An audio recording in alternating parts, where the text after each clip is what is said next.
Have you ever made one of those projects that you absolutely love so much? Well, this is it, guys.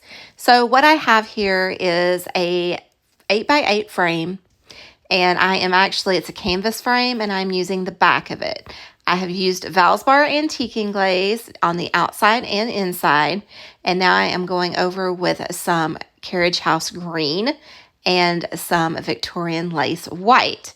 Now I am adding some clear wax, and then I'm going to add another coat of white over that brown. This is just kind of showing you the stages, so if you want to just stop at a stage, absolutely stop at that stage, guys. Now remember, we added that wax. That wax is going to help chip back to where we added it so the paint doesn't stick. So we've got some brown showing through, we've got some green showing through where we applied that wax. Now I am going to take a piece of sandpaper as well and sand over it. Make sure we've got all of that wax off of our surface and ready to do any other painting if we want to, and just to make sure that nothing's going to fall off at a later date and time.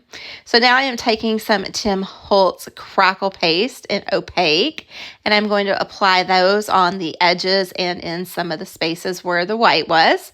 And then I'm going to let that dry, and then I'm going to take some dark wax and I'm going to work that up into all of that paste, and then I'm going to buff it back. I'm going to do this around the entire project.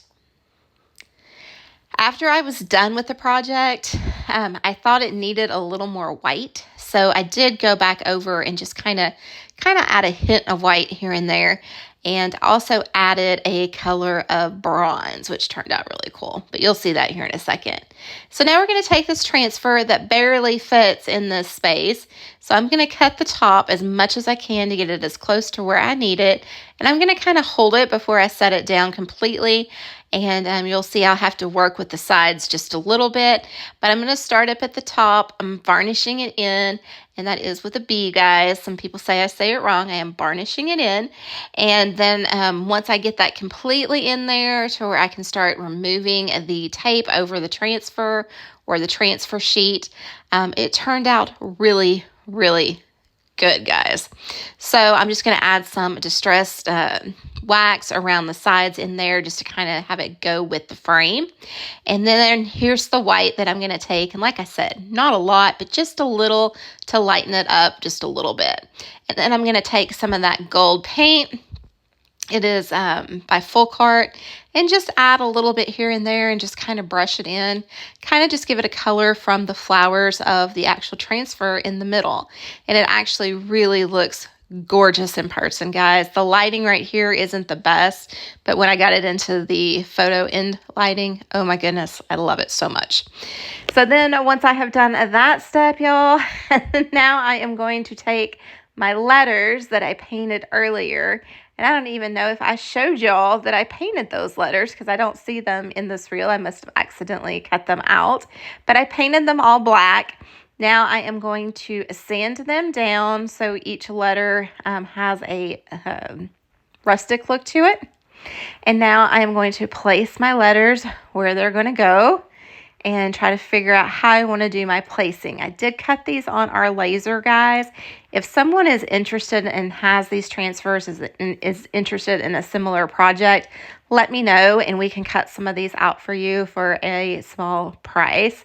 But we can cut some out for you if you want to do something similar to this. So then once I have that all done and ready to go, we are going to take out some Stick Fast, and I am going to adhere these to my wood.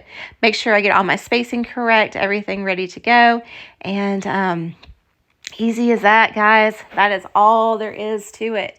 So I didn't show you each letter, but I went ahead and showed you most of them. And then down at the bottom, when it got time to do the word love, I wasn't real sure if I wanted it in the middle. And when I started looking at it and placing it in the middle, I decided I wanted to put it over to the side.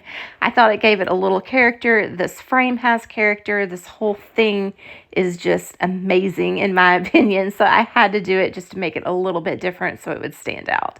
So once I was done with that and got all of my letters on there, guys, then I took a crackle stamp from IOD, from Decoupage Central, and I stamped all over my outside frame of my board just to kind of give it a little that little extra step of everything to kind of bring it up to that extra notch, guys. And this turned out absolutely amazing. I love it. I hope you love it as much as I love it. I hope it inspires you to go create something in a similar fashion. And guys, if y'all don't mind, please like, follow, comment, and share. All of your interaction and all of our posts and all of your shares helps this content get out so more people can see. Have a great one, guys, and we will see you again tomorrow.